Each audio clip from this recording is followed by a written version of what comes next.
দুই দিনের সফরে দুপুরে ভারত যাচ্ছেন প্রধানমন্ত্রী শেখ হাসিনা। প্রতিরক্ষা অংশীদারিত্ব সহ আঞ্চলিক নিরাপত্তায় গুরুত্ব দেবে ঢাকা। সিলেট সুনামগঞ্জের বন্যা পরিস্থিতির কিছুটা উন্নতি। পানি বাড়ছে উত্তরে।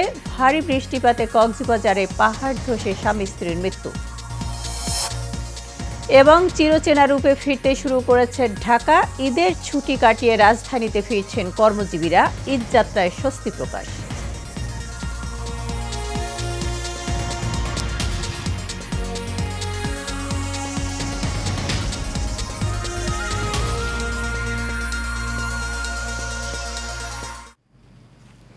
স্বাগত এশিয়ান সকালের সংবাদে আপনাদের সাথে আছি আমি শারমিন জাহান মেরি। শুনছিলেন বিআরবি কেবল ইন্ডাস্ট্রিজ লিমিটেড সংবাদ শিরোনাম। এবার যাব পুরো সংবাদে। ভারতের প্রধানমন্ত্রী নরেন্দ্র মোদীর আমন্ত্রণে দুদিনের রাষ্ট্রীয় সফরে আজ নয়াদিল্লি যাচ্ছেন প্রধানমন্ত্রী শেখ হাসিনা। প্রধানমন্ত্রী শেখ হাসিনা ও তার সফর সঙ্গীদের বহনকারী বাংলাদেশ বিমানের একটি ফ্লাইট দুপুর 2টায় হযরত শাহজালাল আন্তর্জাতিক বিমানবন্দর ত্যাগ করবে। দুদিনের সফরে প্রতিরক্ষা অংশীদারিত্ব সহ বিভিন্ন ইস্যু গুরুত্ব পাবে বলে বলা হচ্ছে। 22 জন ঢাকার উদ্দেশ্যে নয়াদিল্লি ত্যাগ করবেন প্রধানমন্ত্রী শেখ হাসিনা।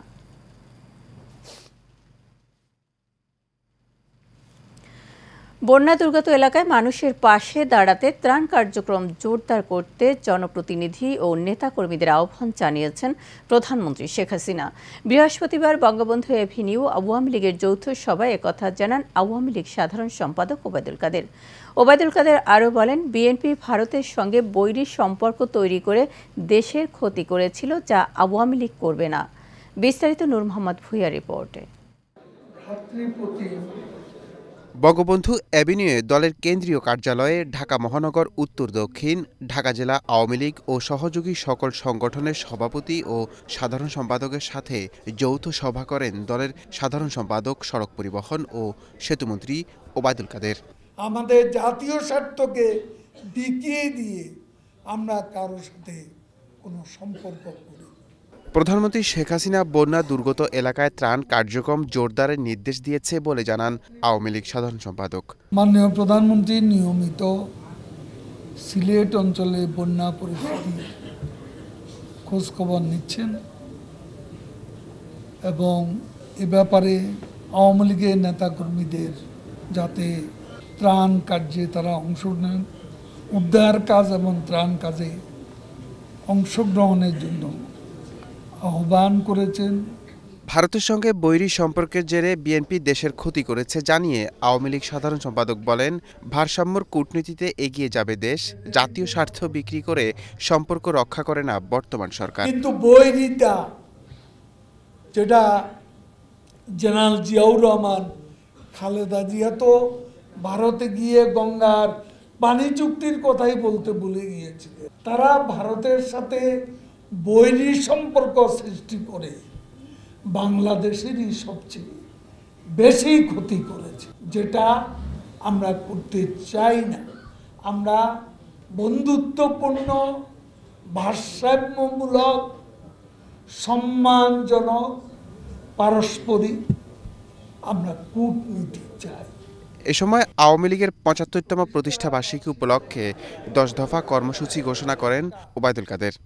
আগামীকাল ৭৫তম প্রতিষ্ঠা বার্ষিকী উপলক্ষে বেলা ৩টায় বর্ণাঢ্য শোভাযাত্রা। নূর মোহাম্মদ ভূঁইয়া, এশিয়ান টেলিভিশন, ঢাকা। সিলেট ও সুনামগঞ্জের বন্যা পরিস্থিতির কিছুটা উন্নতি হয়েছে, তবে এখনও আশ্রয় কেন্দ্রে রয়েছেন বন্যা দুর্গতরা। এদিকে উত্তরাঞ্চলে বন্যা পরিস্থিতির অবনতি হয়েছে। আগামী 24 থেকে 48 ঘন্টার মধ্যে দেশের উত্তর পূর্বাঞ্চল, উত্তরাঞ্চল ও তৎসংলগ্ন উজানে ভারী থেকে অতি ভারী বৃষ্টির সম্ভাবনা রয়েছে বলেও জানিয়েছে বাংলাদেশ পানি উন্নয়ন বোর্ডের বন্যা পূর্বাভাস ও সতর্কীকরণ কেন্দ্র।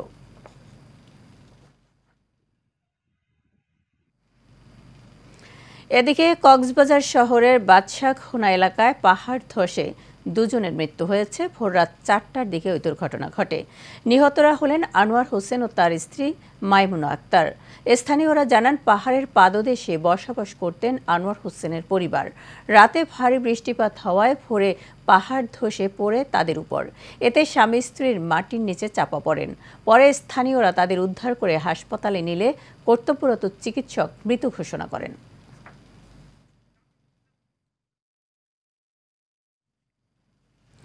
ঈদুল আজহার ছুটি শেষে রাজধানীতে ফিরতে শুরু করেছে কর্মজীবী মানুষ। রাজধানীর কমলাপুর রেল স্টেশনে যথাসময়ে পৌঁছেছে ট্রেন। এদিকে সড়ক পথে যানজট কম থাকায় ঈদ যাত্রায় স্বস্তি হয়েছে বলে জানিয়েছে যাত্রীরা। মিতুর রিপোর্টে বিস্তারিত। পরিবার পরিজনের সঙ্গে পবিত্র ঈদুল আজহার ছুটি উদযাপন শেষে ঢাকায় ফিরতে শুরু করেছেন মানুষজন। যারা ফিরছেন তাদের মধ্যে বেশিরভাগই কর্মজীবী। তাদের চোখে মুখে ছিল উচ্ছ্বাস, ঈদ উদযাপনের স্মৃতি। সকাল থেকে রাজধানীর কমলাপুর রেল স্টেশনে দেখা গেছে ঢাকায় ফেরা মানুষের সারি। বিভিন্ন রুটে ট্রেনে ঢাকায় আসতে শুরু করেন যাত্রীরা। তারা বলছেন, ঈদযাত্রা ছিল নির্বিঘ্ন। ছুটি শেষ, এখন বাদ দিয়ে অবশ্যই পরিবারের সাথে ঈদ করে ঢাকা আসছি অবশ্য করা যাবে। যাওয়ার সময় একটু কষ্ট হয়েছে, তবে আসার সময় কোনো কষ্ট হয় না। আমরা চট্টগ্রাম বাড়ি, চট্টগ্রাম থেকে আসছি। এখনো সবাই আসা শুরু হয় নাই, যখন গার্মেন্টস খুলে যাবে তখন হয়তো আরো চাপ বাড়বে। তবে এখনও ঢাকামুখী মানুষের ঢল তেমনভাবে শুরু হয়নি। স্কুল কলেজ না খোলায় অনেকেই পরিবার রেখে শুধু কাজের তাগিদে ছুটে এসেছেন। শনিবার রোববার থেকে হালকা হালকা চাপ আর কি, আরামে আসতে পারতেছি, কোনো চাপ সৃষ্টি না আর কি। বর্তমানে কালকে থেকে আরো বেশি চাপ বাড়বে আল্লাহর রহমতে। আজকের একটু কম, কালকে চাপ বাড়বে বেশি। যাত্রীরা নিরাপদে এবং স্বস্তিতে ফিরেছেন। পরিবার পরিজনের সাথে ঈদ করতে পেরে খুশি সবাই। এদিকে এখনও বাড়ি ফিরছেন অনেকেই। Mitu, Asian television, Dhaka. এদেশের যত অর্জন সব আওয়ামী লীগের হাত ধরেই বলে মন্তব্য করেছেন বঙ্গবন্ধু সৈনিক লীগের সভাপতি, এশিয়ান গ্রুপ ও এশিয়ান টেলিভিশনের চেয়ারম্যান আলহাজ হারুনুর রশিদ সিআইপি। বৃহস্পতিবার বিকেলে বঙ্গবন্ধু সৈনিক লীগের নেতাকর্মীদের সঙ্গে ঈদ শুভেচ্ছা বিনিময়কালে তিনি একথা বলেন। আরও জানাচ্ছেন বাতেন বিপ্লব, ক্যামেরায় ছিলেন জীবন আহমেদ। গুলশানে এশিয়ান টেলিভিশনের প্রধান কার্যালয়ে বঙ্গবন্ধু সৈনিক লীগের সভাপতি, এশিয়ান গ্রুপ ও এশিয়ান টেলিভিশনের চেয়ারম্যান আলহাজ হারুনুর রশিদ সিআইপির সঙ্গে ঈদ শুভেচ্ছা বিনিময় করতে আসেন সংগঠনের বিভিন্ন পর্যায়ের নেতাকর্মীরা। কেন্দ্রীয় সভাপতি আলহাজ হারুনুর রশিদ সিআইপি সাহেবের যে নেতৃত্ব, এই নেতৃত্ব আমরা খুব ভালো জানি, ভালোবাসি। তাই আমি বঙ্গবন্ধু সৈনিক লীগের কেন্দ্রীয় সভাপতি আলহাজ হারুনুর রশিদ সিআইপির সাথে আজকে থেকে ইনশাল্লাহ বঙ্গবন্ধু সৈনিক লীগ সৌজাক থানা একত্রে কাজ করবে। হারুন ভাই, ওনারকে কেন উনি না থাকলে এই সম্মেলন কোনোদিন হইতো না, এই সংগঠন রেজিস্ট্রেশনও হইতো না, কোনো কিছু থাকতো না। আজকে মনে করেন সারা বাংলাদেশে বঙ্গবন্ধু সৈনিক লীগের একটা জোয়ার আছে সব জায়গায়। বাংলাদেশে কোনো জেলা সৈনিক লীগের গর্ব করার মতন সাহস থাকে একমাত্র আলহাজ হারুনুর রশিদ সিআইপি রাখে। আজকে সারা বাংলাদেশে যেভাবে দুর্বার গতিতে এই বঙ্গবন্ধু সৈনিক লীগ এগিয়ে চলছে, সেইভাবে মহানগর দক্ষিণের বিভিন্ন ওয়ার্ড থানার কমিটির মাধ্যমে এই যে নবগঠিত মহানগর সভাপতি এবং সাধারণ সম্পাদকের নেতৃত্বে যেভাবে ইনশাল্লাহ প্রতিটা এলাকায় প্রতিটা ইউনিট পর্যন্ত কমিটিগুলো গঠিত হচ্ছে, বঙ্গবন্ধু সৈনিক লীগের যিনি কর্ণধার হারুনুর রশিদ সিআইপি, তার নেতৃত্বেই হয়েছে। শুভেচ্ছা বিনিময় শেষে বঙ্গবন্ধু সৈনিক লীগের সভাপতি বীর মুক্তিযোদ্ধা আলহাজ হারুনুর রশিদ সিআইপি বলেন, প্রধানমন্ত্রীর বলিষ্ঠ নেতৃত্বে বাংলাদেশ এগিয়ে চলছে। এদেশের যত অর্জন সব আওয়ামী লীগের হাত ধরে বলেও জানান তিনি। আল্লাহ যদি বাঁচায়, আপনাদের পাশে আমি কাজ করার জন্য এগিয়ে যাব। আমার জাতির পিতা শেখ মুজিবুর রহমান 3.5 বছরের দেশকে যেভাবে এগিয়ে গেছে, তার নামে সংগঠন, আমার মাননীয় প্রধানমন্ত্রী জননেত্রী শেখ হাসিনা তার যে 15 বছরে যে সমস্ত কাজ করে গেছে, সেই কাজের আজকে দেখেন ফল ভোগ করতেছে যারা নিয়ে কাজ করছে। কাজ করার পরে আজকে উত্তরা থেকে 20 মিনিটের মতিঝিল। আগামী 5টি বছর কাজ করলে পরে দেখতে পারবেন এই দেশ কোন জায়গায় যায়। এবং 2041 সাল মাননীয় প্রধানমন্ত্রী বলছে, আমি মনে করি 2041 সাল না, এই 2029 ভিতরে হবে অনেক খেলা, অনেক কিছু দেখার। আওয়ামী লীগের প্রতিষ্ঠা বার্ষিকী সফল করতে বিভিন্ন দিক নির্দেশনা দেন বঙ্গবন্ধু সৈনিক লীগের সভাপতি। সবুজবাগ, বনশাল, সূত্রাপুর, কামরাঙ্গীচর সবে মিলে আজকে মিলন মেলা বসাইছে। এই মিলন মেলা আমি খুব সকলকে আন্তরিকভাবে অভিনন্দন জানাচ্ছি যে তাদের ভুল তারা বুঝতে পারছে। ইনশাল্লাহ তারা এখানে সত্যের পথে আছে। এ সময় বঙ্গবন্ধু সৈনিক লীগের সভাপতিকে ঈদের শুভেচ্ছা জানিয়ে সংগঠনের জন্য নিজেদের উজাড় করে দেওয়ার প্রত্যয় ব্যক্ত করেন সবুজবাগ থানা বঙ্গবন্ধু সৈনিক লীগের সভাপতি মোহাম্মদ কামাল হোসেন সাগর, সাধারণ সম্পাদক সালাউদ্দিন বুলবুল, সহসভাপতি হাবিব রহমান খান দুলাল, সাংগঠনিক সম্পাদক জয়মঙ্গল মণ্ডল, ৭৩ নং ওয়ার্ড বঙ্গবন্ধু সৈনিক লীগের নবনির্বাচিত সভাপতি সাদ্দাম হোসেন মুকুল, সাধারণ সম্পাদক আরমান হোসেন, বংশাল থানা বঙ্গবন্ধু সৈনিক লীগের সভাপতি মোহাম্মদ নূর হোসেন, সাধারণ সম্পাদক মনিরুল ইসলাম মহি, কামরাঙ্গীরচর থানা বঙ্গবন্ধু সৈনিক লীগের সভাপতি হাজী মোহাম্মদ নূর হোসেন, সিনিয়র সহসভাপতি মোহাম্মদ স্বপ্ন, সূত্রাপুর থানা বঙ্গবন্ধু সৈনিক লীগের সভাপতি মোহাম্মদ বাবর আলী ও সাধারণ সম্পাদক শফিকুর রহমান মিঠু। এ সময় আরও উপস্থিত ছিলেন বঙ্গবন্ধু সৈনিক লীগের কেন্দ্রীয় সাংগঠনিক সম্পাদক মনির হোসেন স্বপন ও মোহাম্মদ সোহেল রানা, ঢাকা মহানগর দক্ষিণের সভাপতি মঞ্জুর ইসলাম সহ বিভিন্ন পর্যায়ের নেতাকর্মীরা। খোদা হাফেজ, জয় বাংলা, জয় বঙ্গবন্ধু। বাতন বিপ্লব, এশিয়ান টেলিভিশন, ঢাকা।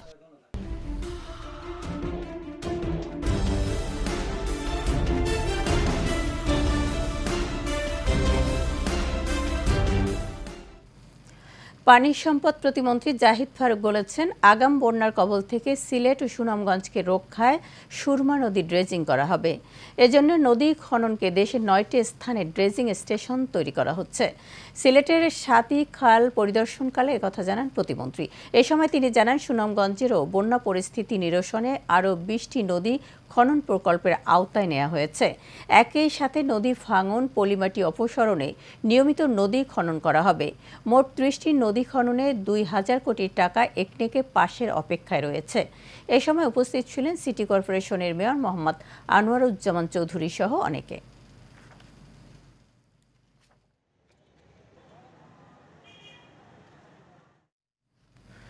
নীলফামারীর ডিমলায় বুড়ি তিস্তা নদীর বাম তীর ভেঙে লোকালয়ে ঢুকেছে পানি। এতে সুন্দর খাতার কয়েকটি গ্রাম প্লাবিত হয়েছে। আমন ধানের চারা তলিয়ে গেছে, ভেসে গেছে সবজির ফসল। স্থানীয়রা জানান, বুড়ি তিস্তার মূল বাঁধের 60 মিটার ভেঙে যায়। এতে সুন্দর খাতার কয়েকটি গ্রাম প্লাবিত হয়েছে। উপজেলা কৃষি অফিসার সেকান্দার আলী বলেন, বাঁধটি ভেঙে যাওয়ায় অন্তত 1000 বিঘা জমি সাময়িক পতিত থাকবে। বন্যায় ক্ষতিগ্রস্তদের সার্বিক সহযোগিতা করা হবে। রাঙামাটির কাপ্তাই চট্টগ্রাম সড়কে সিএনজি উল্টে বন বিভাগের বিশেষ টহল সদস্য সুইমং চিং মারমা চিকিৎসাধীন অবস্থায় মারা গেছেন। এর আগে উপজেলার ওয়াগ্গা ইউনিয়নের বালুচর এলাকায় দুর্ঘটনায় গুরুতর আহত হয় সুইমিং চং মারমা। কাপ্তাই থানার ওসি দেবাশিস সানা জানান, কাপ্তাই চট্টগ্রাম সড়কে সিএনজি উল্টে সুইমং চিং মারমা গুরুতর আহত হলে চিকিৎসার জন্য চট্টগ্রামের একটি হাসপাতালে নেওয়া হয়। পরে সেখানে চিকিৎসাধীন অবস্থায় মারা যান তিনি।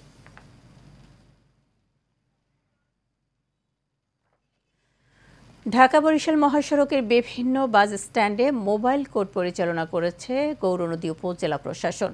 রুট পারমিট, ফিটনেস সনদ এবং ড্রাইভিং লাইসেন্স না থাকার অপরাধে 7 মামলায় 9,500 টাকা অর্থদণ্ড প্রদান করা হয়। মোবাইল কোর্ট পরিচালনা করেন উপজেলা নির্বাহী অফিসার মোহাম্মদ আবু আবদুল্লাহ খান এবং উপজেলা সহকারী কমিশনার ভূমি মোহাম্মদ রফিকুল ইসলাম। এ সময় দূরপল্লার গাড়ির গতি যাচাই সহ নির্ধারিত গতিসীমা মেনে চলতে এবং সরকার নির্ধারিত ভাড়ার অতিরিক্ত ভাড়া না আদায় করার জন্য সংশ্লিষ্টদের নির্দেশনা প্রদান করা হয়। নারায়ণগঞ্জের রূপগঞ্জে কাঞ্চন পৌরসভা নির্বাচনে জগ প্রতীকের মেয়র প্রার্থী রফিকুল ইসলাম রফিক ও তার সমর্থকদের উপর হামলার ঘটনায় মোবাইল প্রতীকের মেয়র প্রার্থী দেওয়ান আবুল বাশার বাদশার সমর্থক আইয়ুব খানকে শোকজ করেছে নির্বাচন কমিশন। বৃহস্পতিবার বিকেলে জেলা নির্বাচন অফিসার ইস্তাফিজুল ইসলাম আকন্দ স্বাক্ষরিত নোটিশে আচরণবিধি লঙ্ঘনের বিষয়ে আইয়ুব ভূঁইয়াকে কারণ দর্শানোর নির্দেশ প্রদান করা হয়। এর আগে বুধবার বিকেলে ৮ নম্বর ওয়ার্ডে বিনা প্রতিদ্বন্দ্বিতায় নির্বাচিত কাউন্সিলর আইয়ুব খান তার লোকজন নিয়ে মেয়র প্রার্থী রফিকুল ইসলাম রফিক ও তার লোকজনের উপর হামলা চালায়। এতে রফিক সহ ২০ জন আহত হয়। রাঙামাটির রাজস্থলী উপজেলা পরিষদের নবনির্বাচিত chairman Ubacha Marma, vice chairman Haradhan Karmakar এবং মহিলা ভাইস চেয়ারম্যান গৌতমী খিকংকে বরণ করা হয়েছে। একই সাথে পরিষদের সাবেক মহিলা ভাইস চেয়ারম্যান উসচিন মার্মা ও অং নুচিং মার্মাকে বিদায় দেওয়া হয়েছে। উপজেলা প্রশাসনের আয়োজনে এই অনুষ্ঠানের আয়োজন করা হয়। এতে সভাপতিত্ব করেন উপজেলা নির্বাহী কর্মকর্তা সজীব কান্তি রুদ্র। বক্তব্য রাখেন নবনির্বাচিত ভাইস চেয়ারম্যান হারাধন কর্মকার ও মহিলা ভাইস চেয়ারম্যান গৌতমী খিয়াং ও ঘিলকাছড়ি UP Robert Tripura, Gainda UP chairman Pungching Mong Marma ও রাজস্থলী প্রেস ক্লাবের সভাপতি আজগর আলী খান সহ অনেকে।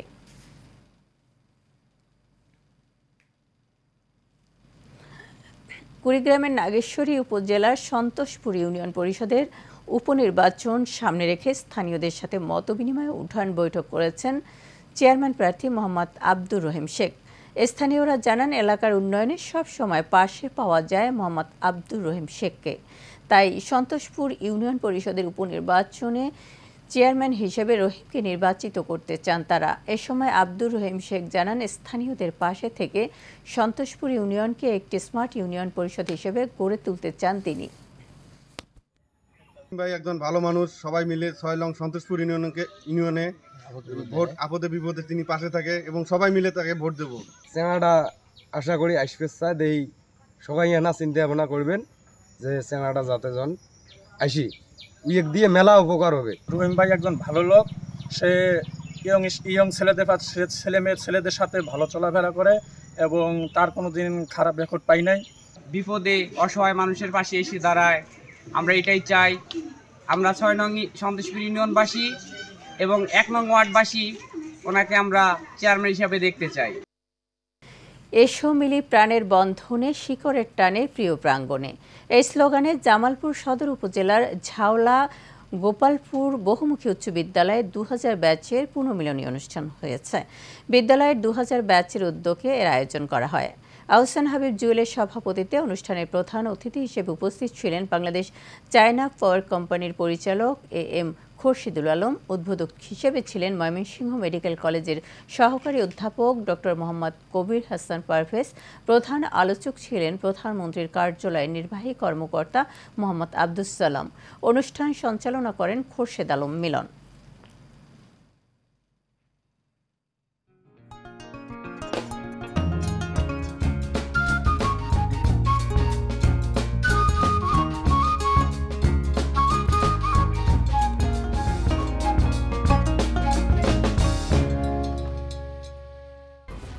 এক্সপার্ট B500 CWR স্বাধীনতার সুবর্ণ জয়ন্তীতে নতুন বাংলাদেশ গড়ার প্রত্যয় HM স্টিল B500 CWR।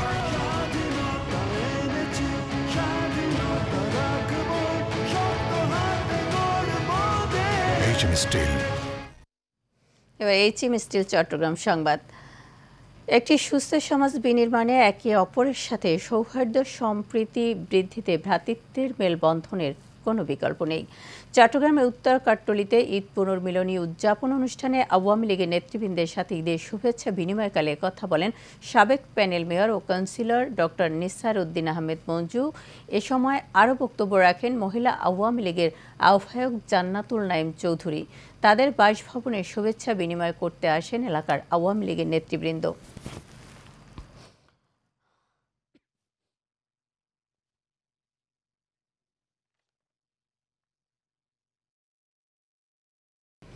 এরই সাথে শেষ করব এশিয়া নিউজ। তার আগে BRB কেবল ইন্ডাস্ট্রিজ লিমিটেড সংবাদ শিরোনাম জানাবো আরও একবার। 2 দিনের সফরে দুপুরে ভারত যাচ্ছেন প্রধানমন্ত্রী শেখ হাসিনা। প্রতিরক্ষা অংশীদারিত্ব সহ আঞ্চলিক নিরাপত্তার গুরুত্ব দেবে ঢাকা। সিলেট সুনামগঞ্জের বন্যা পরিস্থিতির কিছুটা উন্নতি, পানি বাড়ছে উত্তরে। ভারী বৃষ্টিপাতে কক্সবাজারে পাহাড় ধসে স্বামী স্ত্রীর মৃত্যু। এবং চিরচেনা রূপে ফিরতে শুরু করেছে ঢাকা। ঈদের ছুটি কাটিয়ে রাজধানীতে ফিরছে কর্মজীবীরা, ঈদযাত্রায় স্বস্তি প্রকাশ। এই ছিল আমাদের এখনকার মতো সংবাদ আয়োজনে। আমাদের পরবর্তী সংবাদ দুপুর 12:30টায় দেখার আমন্ত্রণ রইল। তখন আমাদের সাথে থাকার জন্য ধন্যবাদ।